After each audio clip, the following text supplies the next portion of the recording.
This is just the part 2 of the previous video, okay? And like I said, creating a budget just simply means you planning your income and expenses for a specific period of time. And it could be like a year, a month, 3 months, 6 months, depending on what you really want to do, okay? And I gave you guys five different ways of which you can actually start planning or creating a budget. Here I'm going to continue from there, but we're gonna start with the first one for today, which is going to be tracking your spending. So in everything you do, right, make sure you track your spending. Tracking your expenses, okay, gives you a better understanding of what you're what you're spending, right? So you just have to track your expenses. It could be monthly, it could be 3 months, depending on how you want to do it. But I would suggest you track it every month because, of course, you would need to have a list of everything that you spend your money on, right? Make sure you uh, have maybe a spreadsheet, an app, or something. Or if you just want to be writing it down on a piece of paper with a pen, just make sure you have a way of tracking your expenses. This helps you ensure that you're staying within your budget, and it will equally help you identify the areas in which you're failing. It could be that you're overspending, it could be that you're not meeting up with what you had planned to do for that month. And if you realize that, hey, I am doing good. I'm not spending more than I'm earning, or I'm not spending more than I had planned to spend. That's a good thing, right? Equally make keeps you helps you stay on track. So if you keep tracking your spending, you'll be able to identify areas where you might be overspending, and then you can start working on how to stop overspending in those areas. The second point for today is going to be you are able to adjust as needed. So adjust as needed. If you track, you'll be able to know what areas you have to work on, and then you can be able to adjust them. And equally, you can just go back and review your budget regularly. You can do it every week, you can do it at the end of every month, depending on how you want to adjust it, or go back to just have a review of how much you actually spend, right? It is just necessary for you to be able to go back there and review to see if I overspent, I was on track, or I'm spending below how much I expected to spend. Okay, and never forget to adjust it in case you have something that changes in your life. Maybe you have to welcome a new family member into your family. Of course, that means your spending is going to change. Maybe it's a newborn baby, right? Maybe it's a newborn baby. You will have to equally put baby's expenditure into how much you were already spending. Your previous expenditures might not change. It might only add up. So if you have such changes, of course, you will have to adjust your spending habits or your expenses as needed. So just make sure that you have flexibility in all this, right? And I know that people have different financial priorities, but as long as they change and you know it's necessary, never forget to adjust them and be flexible as needed, okay? The number three point for today is going to be using budgeting tools. There are a lot of budgeting tools out there that people can use, right? To track, to keep their budget intact, to make sure that their incomes, their spending, their savings, their investments, uh, they're on track, right? You want to be able to look for one of these apps, and if you really don't want the app at all, there's so many different ways out there. You can actually just go and search these things out. If you equally don't like using apps, some people don't like the apps because they don't want apps to be tracking stuff, right? Because some of these apps are actually linked directly to your bank accounts, to your credit cards, to monitor how your spending habits. So sometimes they will actually be able to give you back feedbacks on how you're spending, how much you're making, and all these things, right? Or how, what to work on, what not to work on, how to curb your spending habits if you're overspending in one area or the other. But however, like I said, if you really don't like using apps, you can go the traditional way. Traditional way, use pen and paper, or maybe have an Excel spreadsheet, whichever way you can track it. But you have to have something that is going to constantly remind you that you are working on a specific thing and you can see it. Sometimes when you see stuff, you can always remember. That some people that are very good at remembering everything their eyes can go through, right? Rather than just hearing like, oh, I'm memorizing, you can forget. But if you write it down, you can always go back to that page, or you can always go back to that app to see. So don't never forget, if you're working on creating a budget for yourself, make sure you write it down in one way or the other. Like I said, if you don't like the apps, look for the way, pen and paper, a spreadsheet, or maybe you just want to use your phone and create these things, right? Sometimes your phones are always handy. You can just write it down, create a column in your phone. There are so many ways you can create these columns and write things down, right? And sometimes you can even write messages, create this thing, write stuff to yourself, okay? And know where to keep them when you need it. So you can go back there and have a review and take a look at what you've been doing and see if you're actually achieving what your goal is.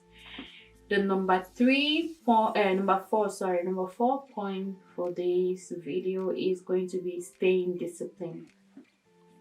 There is never a day you're going to achieve all these creating a budget, sticking to my financial goals, or working toward getting a better future financially in one day, right? It's gonna take you some time. Some people, maybe a couple of weeks, some people a couple of months, some people it will really take them a long time. But however, you have to stay consistent and you have to stay committed. Discipline is so essential. So you need to be able to discipline yourself on your money. And the worst part is you doing impulse spending. Oh, I just went to Walmart and I saw um things on sale. Do you really need it? If you don't buy it, okay? And if you didn't plan ahead of time, even if you are in need of it, you can still go and come back and buy stuff, right? Plan ahead of time, so you don't just walk into Walmart. You went to pick a particular item and that item is not on your list, okay? And then you just saw it just because they say it's a price markdown and you decide, I just want to buy it. That was not in your budget at that moment. So you need to be disciplined, okay? You need to learn how to be disciplined. That's the only way you're going to be able to keep extra money out there, money to invest, money to save, money for your future. Maybe you have kids at home, right? You need to start planning for their school, their education, their future as well. You need to help them.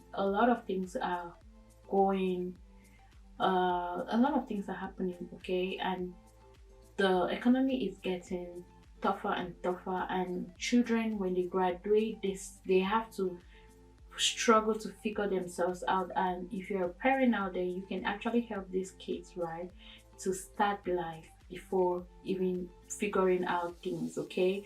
So if you can start placing some of your income toward their future, is going to really be of help to them as well. And never forget, one day you're going to retire, so keep money and or allocate money toward your retirement, okay? But it's not going to just work without you being disciplined and being honest to yourself. Be honest, tell yourself the truth. Don't say, oh, it's just $1, it's not expensive, I can just get it now. Maybe you'll be able to get it later, and at that moment you will not have any regrets, because sometimes you purchase these items and then you get home, you're angry at yourself. Oh, why did I really buy this item? And some of them you really don't even end up using.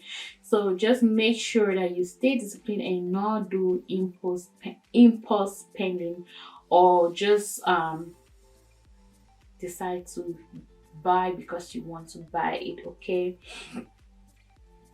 Don't get derailed from your original goal at all times. And the last point for today's video is going to be celebrating your progress, or celebrating your milestone. If your milestone, or if you decided to create a budget for like 3 months and you achieved it, celebrate yourself. You have to be able to motivate yourself to stay in line. We all like telling ourselves we're doing a good job, or you want someone else to tell you you're doing a good job. You have to be able to motivate yourself, that way you keep going. It hurts sometimes when people say, oh, you didn't do good. It kills your spirit. So motivation is just another way for you to get excited about all the little things, the little milestones, the little, hey, I did not overspend this month, I'm happy about it. You keep yourself motivated. If you overspend, well, you might feel a bit down, a bit like, oh, this didn't work. But however, the little milestones that you actually achieve from being disciplined, from being able to create a budget and it works, don't forget to celebrate yourself about it, okay? It doesn't really mean that you have to go buy something out there just to be able to celebrate yourself. But you can just tell yourself, I did it. Maybe you paid off your debts, you're happy about it. Yes, that's a good step. Maybe that was one of your financial objectives, to pay off all your debts.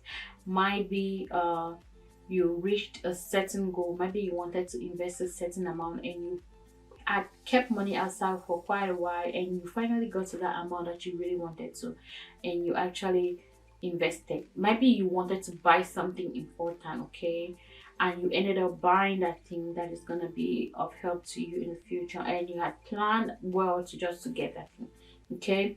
So never forget to celebrate progress and stick to your budget for that you stick on your budget for several months, right? It could still be that simple reason you were able to just stick to your budget as you had drawn it up for several months. It could be even 3 months in a row, 6 months in a row, 1 year. That is something to celebrate, okay? So never forget to tell yourself you're doing a good job, motivate yourself, and tap yourself at the back for achieving all these goals. And remember, you're always responsible for your finances. So by being disciplined and committed, you shall achieve these financial stabilities and reach your long-term financial goals, because I guess everybody have one. If you don't, then you have to start drawing up one, because now you're able, like I said, you're able to work, make the money. It will come a time where you're unable to do it. All of us will get old one day. If you don't get old, well, I don't know how that's gonna happen, but we're always gonna get to that point where we can no longer get up from our beds and go to work. We can no longer wake up and struggle to make money. So if you don't learn how to save, you don't learn how to get businesses, investments that are going to be generating you income, when you're lying on a sick bed, when you're unable to even wake up, or you're not even sick, and maybe you just have gotten to old age, but you're unable to go and stand on your feet and make money at all, then you will know the importance of you being able to actually had created financial budget. You created a budget at a younger age so you can enjoy at the older age, okay? So this brings us to the end of this video today. Thank you for watching to the end. Please do not forget to subscribe if you haven't done so. Like these videos, leave comments if you equally want to. If you want me to talk about something that I haven't already said, please equally leave a comment in the comment section. And thank you for always tuning in. Please stay safe and hydrated out there, or if you're having so many tornadoes, just make sure you shelter in place somewhere safe. And until next time, stay safe and healthy. Thank you.